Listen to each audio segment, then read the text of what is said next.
کہتے ہیں جو آپ نے نفل بتائے نا، 2 رکعت نماز نفل پڑھیں جس میں سورۃ فاتحہ کے بعد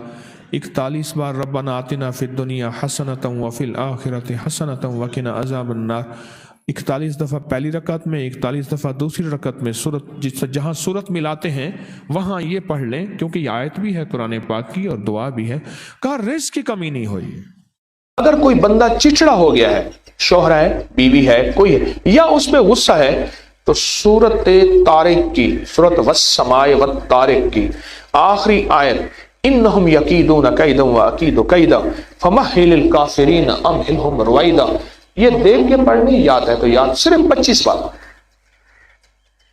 صرف 25 بار صبح شام پڑھنے کا معمول بنا دیں۔ سورت والسماء والطارق 30واں پارہ،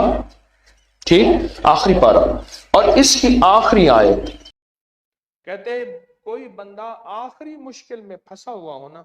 کہتے ہیں میرا تجربہ ہے، یا مسبب الاسباب سبب لی الخیر، تو کہتے ہیں یہ میں نے پڑھا اور میرا ناممکن ممکن ہو گیا۔ کہتے ہیں ٹریفک جام شدید ہو تو پڑھیں تو بھی ٹریفک کھل جاتا